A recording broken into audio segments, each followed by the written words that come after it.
Hi,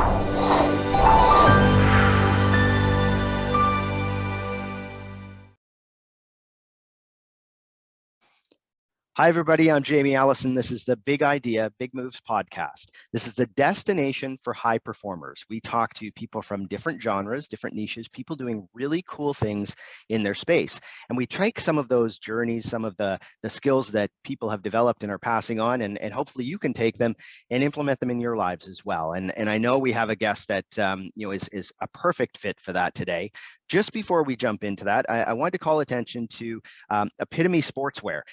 They are a company that has designed a line, a real collection of clothing and apparel and different things that basically are set up to help you live your full potential. They believe in whole life success, just like we do here, and that means it's making sure it's comfortable in your workout, comfortable whether you're maybe at a big game for your child or maybe just also at home creating that next really cool business in the comfort of your own home. So they look at living life fully. One of the really cool things that connects well with us as well is that it's important for them to give back to the communities they serve. And so they're working hard to impact the inequities for girls and women in sport. And for that reason, a portion of their profits go directly to the organizations and initiatives that support that as well. So that aligns really nicely with us. So definitely take a look at it. You can go to our Instagram profile in the bio. You can see a connect through there, or just go to Epitome, EPITOME, sportswear.com and take a look at it. So I'm really happy today to be able to have our guest. Heather Monahan is a best-selling author. She's a keynote speaker, an entrepreneur, and she successfully climbed the corporate ladder for nearly 20 years, last being in a chief revenue officer and media role. She is a Glass Ceiling Award winner, was named one of the most influential women in radio, and Thrive Global named her a limit-breaking female founder. Heather's first book, Confidence Creator, shot to #1 on Amazon's business biographies and business motivation lists the first week it debuted on Amazon.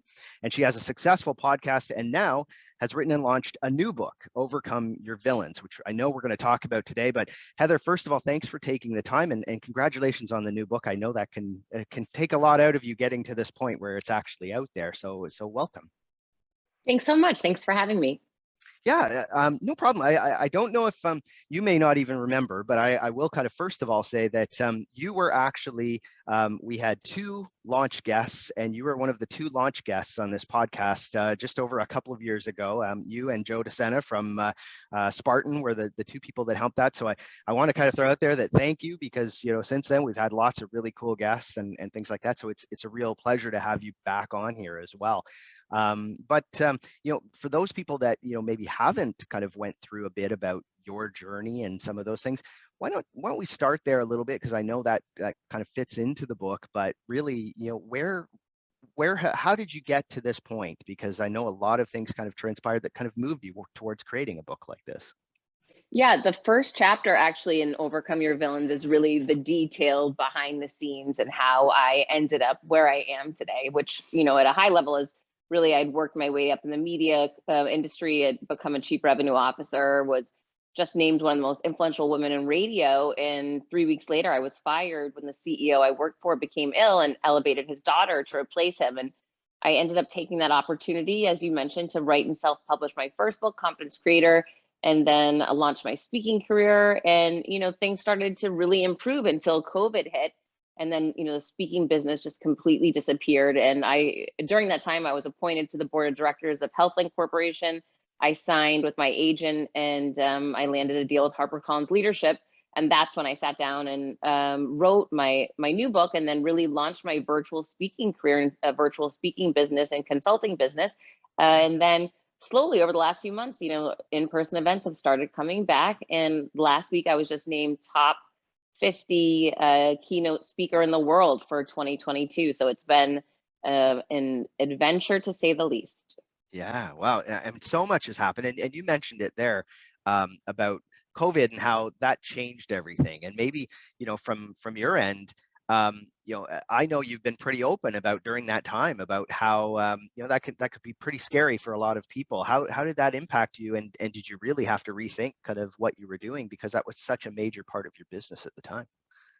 Yeah, my number one revenue driver was my speaking engagements, and those were all canceled immediately when COVID hit. So it was an awful time for me. I'm also a single mom, and we live in an apartment building. So these were not ideal situations, in a time when you really couldn't, there wasn't flexibility to be outside much, or, Yeah. being in a building was really, really hard. So it was just a difficult time where I had to reinvent what product or service can I market and leverage during this time. And that's where the virtual speaking business came from.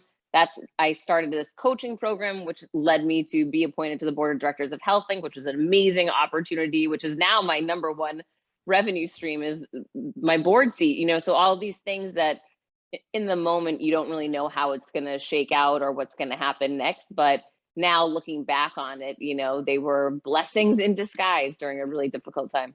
Yeah, yeah. And the name of your book is Overcome Your Villains. I assume that has a whole bunch of different kind of connotations. I mean, for you, I think some of that probably goes back to the things that you've had to deal with in your own life, but also is very transferable. First of all, where did that come from? Like how does that kind of come out in the book for you? And was that a real personal experience? Is it something that you find people are connecting with?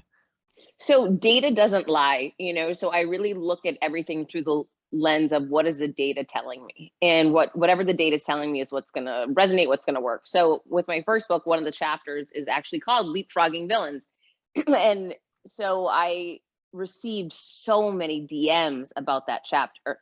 So when I look at the data, the chapter that landed or resonated the most with people was leapfrogging your villain. So to me, when I made the decision to write the second book, it was obvious to me that that should be the title. When you sign with a traditional publisher versus self-publishing, you give up a lot of autonomy and a lot of decision making. So it wouldn't be just my decision. However, I knew that I'd get a vote, right? So my vote was for leapfrogging villains, and HarperCollins leadership said, no, we want to test it and see what the marketplace thinks. So we're going to come up with some ideas.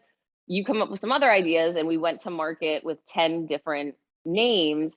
And again, I had chosen leapfrogging villains. It morphed into Overcome Your Villains. And it was so interesting. It was the first time I had seen a title checklet the way that they had done it, but they went to hundreds of people, and 78% of the people picked Overcome Your Villains. So we said, okay, the data is not lying to us. Let's, go with what's going to work. Yeah, well, and so many things are that way that what you intuitively think isn't necessarily always the case when you look at the data. So, I guess going along with that, you have really you network very well. You've got a very deep network that has obviously helped you both in the release of this book, but in kind of the things over the last couple of years. Is that something you do methodically? Is it something that just comes pretty naturally for you? How does that work? No, I see. No. Yeah, no, I came up through the media business, right? So part of my job was to travel around the country to our different marketplaces and meet with different clients, interview different people to onboard and, and lead my teams in these different marketplaces. One of the things at a very young age, my early 20s, when I started this business, was I realized the more people I know that I can access, that I can tap to help me or to connect me with people, the more successful I'm going to be. So I knew I wanted to have a big network. I didn't have one. So I thought, if I'm traveling to all these cities and, out and about in all these places, if I can just go all in while I'm there, meaning if I'm going to Philadelphia, I'm going to take every last hour out of that day, go to a dinner, go to the gym with people, meet for breakfast, do everything that I can to maximize those opportunities to meet people and forge bonds. And that was very strategic, very intentional.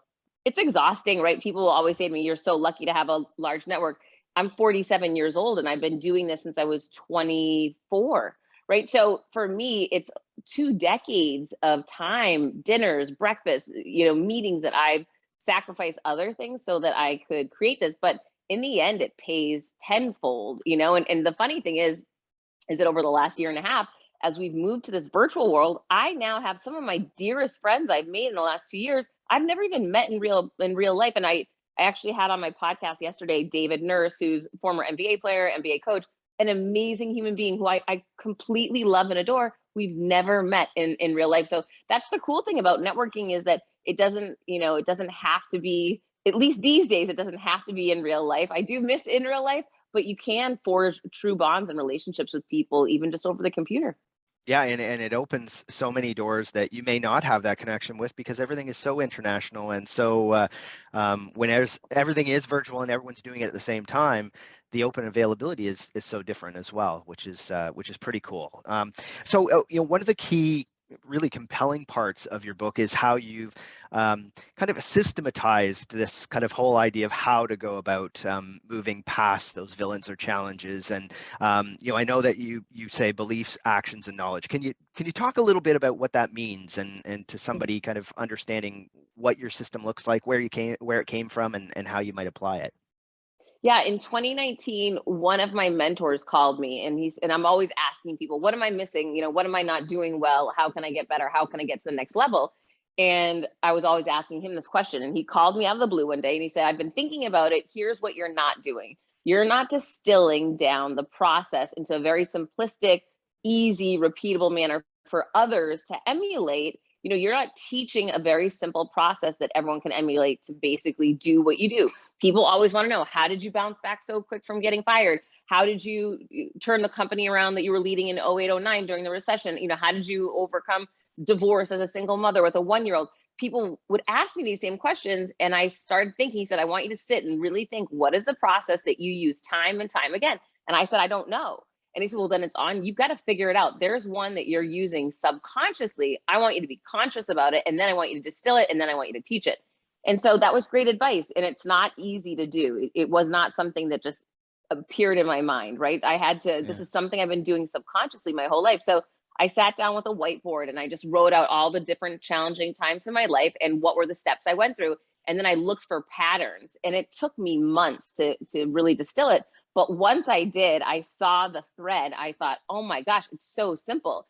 And so it's a 3-step process. It's powerful, it's proven, it's repeatable. It works all the time, every time, and anytime, and for anyone. And I've already seen the feedback just in the last few weeks that the book's been out, where people are now putting it into motion in their life. And I'm incredibly conscious of it now. So when difficult things do happen, I consciously say, Heather, use the process, sit down with your beliefs. And I'll use the example of when I got fired.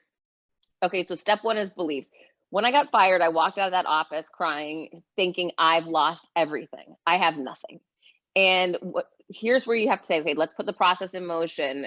Take that belief that you're holding and strip it down to the most simplistic piece or shred of fact that may or may not be there. You may find there's no fact to it at all.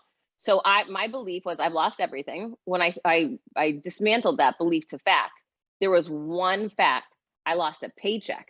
I didn't lose my network. I didn't lose my health. I didn't lose my friends. I didn't lose my expertise. I didn't lose my unique value proposition. I didn't lose my talents. I had lost nothing but a paycheck. So once I dismantled that belief, it was much more manageable to handle the situation. Step 2 is take immediate action. And this is critical. A lot of people want to wait, and all you're going to do is delay overcoming the challenge and overcoming your villain. So my action step that I put into motion immediately was I posted on social media, I have just been fired. And if I've ever helped you in any way, I need to hear from you now. I asked for help. I posted on social media and I asked for help, and I let people know what was going on in my life.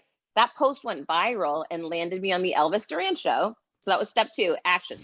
Okay, so I land on the Elvis Duran show, and halfway through the interview, he says to me, well, Heather, obviously you're writing a book. But I wasn't writing a book, right? I had just been fired, and I had always seen myself as the sales one. I didn't think of myself as a potential author. But in that moment, someone who's light years ahead of me spoke their truth into me. I took that truth and run with it. And that's step 3, which is be very mindful and conscious about the knowledge that you're surrounding yourself with. Knowledge. Step 3 is knowledge. So don't go to your grandparents or your mother if you're looking for business advice if they've never been fired from the C-suite, right? They're not going to be the ones to tell you how to navigate. However, you want to go to people who are light years ahead of you in success so that they can look back on your situation and guide you to what that right direction is. And I love, I have this quote in the book a few different times, never take direction from people who haven't been where you want to go. So be really mindful about who are the people you're looking to access knowledge. Have they been where you want to go? And in my situation, Elvis Duran was light years ahead of where I wanted to be. So he was the right guy to access for knowledge. Yeah, very cool. And how does that? I mean, that's specifically about knowledge. Um, but what do you think about the whole idea that who you surround yourself actually is kind of who you become as well? Like, you know, and that isn't necessarily just somebody who knows exactly how to do something that you want to be able to do, but it's also that kind of positivity mindset. Is that something that you kind of worry about yourself? Is that something that you find to be real? Yeah, I mean, for me, that is the knowledge piece. You know, whoever we're surrounding ourselves with, that is the knowledge that we're accessing, whether we're acknowledging it or not, right? Some people just do it with through emotion that they're not even being mindful or aware. But instead, you know, and this is, I really try to hit this point in the book, be intentional about the social media accounts that you're following, about the people you sit with at the school lunch. All of these people are either going to have a positive or a negative impact on you. It's so rare that you're going to have a neutral impact. That's not going to happen, right?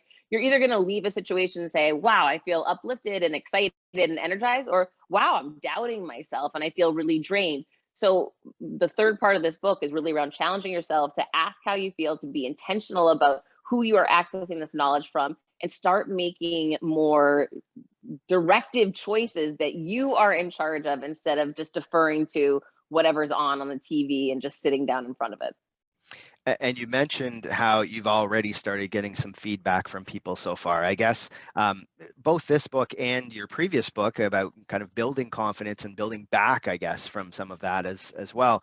Um, how often do you get something that inspires you or people that inspire you out of this?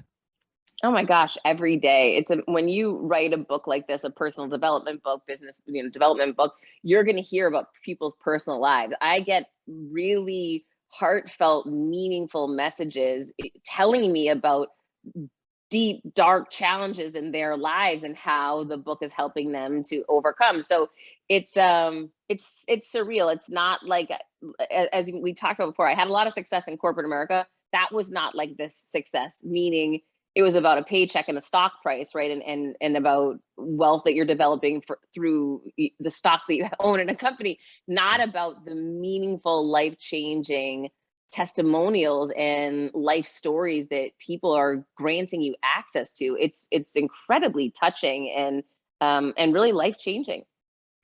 Yeah, and right now I would assume you probably get even more of that than you might have before. And I think that's probably why this book also hits at a really good time, is how many people have been, you know, negatively impacted by things over the last couple of years. Has that been something that you've seen? I mean, I know that, you know, you've been pretty open about how you had to get yourself through some of that, but there's probably a lot of people that are still in some of those situations and trying to muddle their way through it right now. More than you would know. And it's shocking to me because I remember when I landed my book deal, it was the second week of COVID.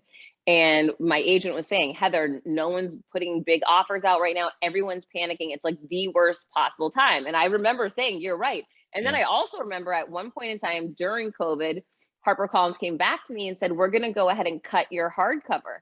And I said, what? And we were on a conference call, my agent, HarperCollins, and myself. And I Yeah. said, what are you talking about? Why would we do that? They said, the book business is really unraveling right now. Numbers are going down drastically. No one knows what's happening moving forward. We need to start cutting costs. And I said, no. And she said, what do you mean no? And I said, I don't agree to this. That's not the agreement that we originally had. And I was nervous, as you know, I didn't know what to expect. And Yeah. she said, well, you're not allowed to say no. This is what we're doing. And I said, but I have a contract in place that says otherwise, right? I just wasn't going to let it go. I said, let's change the conversation here. What do I need to give you, or how can I better support you so that you can see cutting my hardcover will end up costing us money? And she said, show me that your audience would purchase a hardcover. Show me stats that say your audience is larger now than it was, you know, a couple of months ago when we signed the deal or whatever it was. Anyways, I had to put together a pitch deck to go back to her to sell her on the concept of keeping the contract the way that it was. So these were some of the behind the things challenges that I was dealing with that was making it very scary and wondering, is this the worst possible time to ever put a book out? Yes, it seems like it is. So Yeah. fast forward to now where you're saying, you know, it's the ideal time. It is funny because only a few months ago, it was the worst. And then with my book launch, everything was completely screwed up because of supply chain issues, right? So in 2018, I wrote my first book. Everything was perfect. Yeah. All the books dropped on the day that was planned. There was no challenges. Nothing went wrong. flawless. And I just thought that's the way it will always be. Cut to 2021, 3 days before my book launch, which we had planned for 8 months and done so much work for. They said, we've got to move the date. Nothing's coming through. Then half the books came through on the original launch date, half came through on the new fake launch date. And it was just one challenge after another. So it's interesting in that you think that for sure the next time you do something, the second time you do it, it's going to be bigger, better, more successful. What I've learned, thanks to 2021, is that that's not always the case for things and challenges that are outside of your control. But that's when I go back to my back process and say, okay, distill the belief to actual fact. I can't control that ship date. There's nothing I can do. I can't take action right now, which I go into, and then I can access the right knowledge, which means calling one of my friends like Amy Moore, an international best-selling author, to say, what do I do now? Because I am so bummed out that this is happening. And she puts me at peace saying, don't worry, different situation happened to me, but it was equally as bad. And 2 years later, my book became an international bestseller in spite of all that happening. So I just keep going back to the process. Yeah, well, and I think that's a lesson most people have to take right now, is that there's still so much that can change, that being adaptable and having a kind of an approach is probably the most important part of it. You're very vulnerable about all of those things. You're very open, I think, with your audience and through your content about the challenges that you have been through, but also that you have pretty consistently, like anybody else does. Is that easy for you to do? And maybe I'll throw that out, especially considering if you're doing it publicly through whether it's your content or social media or things like this. Is that something that comes easily for you? So it was not prior to getting fired. Getting fired was really the first time that I publicly put myself out in the marketplace with something that people, when you do something different, unique, which posting that you get fired is not the norm, right? That's a white space is what I like to call it. It's an opportunity, right? No one owned that space. I own that space now.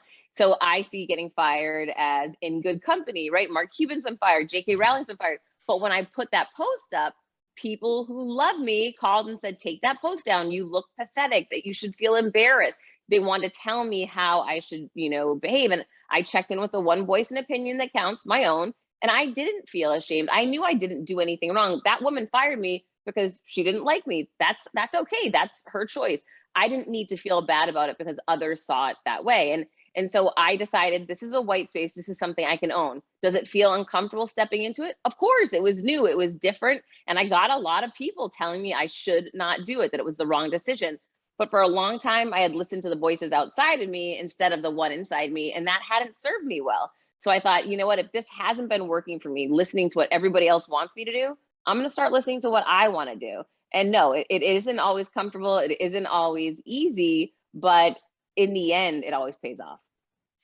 And this is the time of year when people start looking at, okay, the new year's coming up, all of those things as well. I'm sure that you have a lot of goals, set right now, but how do you approach that? Like, are you a big planner? Are you a big kind of goal setter from that end? Like, what kind of approach do you have as you head into kind of an upcoming year?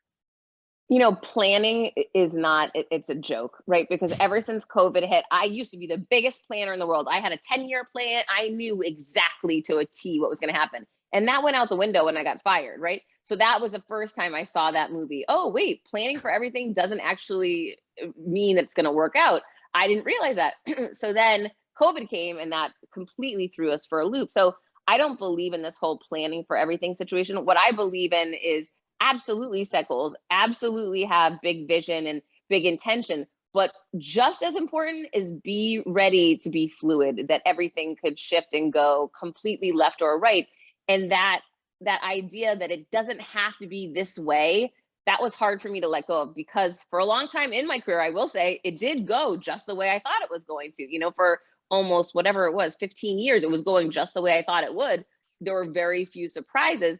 But that's because I wasn't stepping into this unfamiliar, uncomfortable zone. I was staying in that quote unquote safe zone.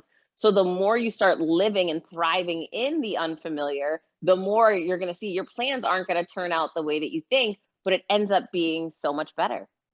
Yeah. Wow. So one thing we ask every guest is to take away a couple of like 2 or 3 tips that somebody could take away right away. So who's listening? And I know we touched on a couple of them before, but maybe if this is almost a bit of a kind of a recap piece, is that if somebody is at the point now where they're looking at overcoming some relatively big challenge in their life, and I think most people probably have some of them. If somebody's tackling something like that, do you have 2 or 3 things that you think they could do right away to get themselves on that path to overcoming? Oh my gosh, yes, absolutely. Number one, you need to hold yourself accountable. A lot of people know the villains that they have in their life they need to fire, but for some reason, they're just not pulling the trigger and actually following through. So give yourself a specific date, give yourself a timeline, and hold yourself accountable. And someone will say, I don't know how I can hold myself accountable. Put it on social media. That's how I got myself to write my second book. I was dragging my feet. I didn't want to do it. So I posted, guys, I'm writing my second book. It's going to be out next year. I'm so excited for you to read it. I did that to reverse engineer pressure on me, because then people would message me, hey, what's the name of the book? Hey, are you going to get an agent? Are you doing traditional publishing? And the more you get into the nitty gritty about something, the more it becomes real, the more you are going to take action to actually make it come to fruition. So, and some people might say, I'm not on social media, Heather. Well, great. Then go to a trusted friend or someone that loves you and say, here's my situation. I've been dragging my feet on firing this villain from my life. I need to pull the trigger. I'm giving myself an end date of, whatever it is, January 15th in 2022. Would you help to hold me accountable to making this happen? Once you put it out there and start speaking that truth into existence, once you write it down, right? 90% of people will write down a grocery list, but I don't even know what 20% of people will write down what their specific goals are, right, for the next month or year. Give yourself that chance to succeed by writing these things down, holding yourself accountable, and then you start taking action and building a plan against it. And it's fine if the plan changes, right? You go in open-minded, things can change. Whether that's in your mind, you have it built up to be a very difficult conversation. You go in and it's a very easy conversation, right? And you're pleasantly surprised. Or you go in thinking this person's going to be, mad at me, and the person's not phased at all. So what you end up finding out when you deal with these big challenges and take them head on and hold yourself accountable is typically it's not nearly as bad as you think it's going to be. Awesome. Okay, and so the most important thing is, how do people get a hold of your book, Heather? What's the best way of doing that, and for following you and finding out all the great things that you're doing? You can go to overcomeyourvillains.com. My book, Overcome Your Villains, is everywhere, anywhere you would find books, Barnes and Noble, Target, Walmart, Books A Million. It's everywhere. And that's one of the great things about being with a traditional publisher.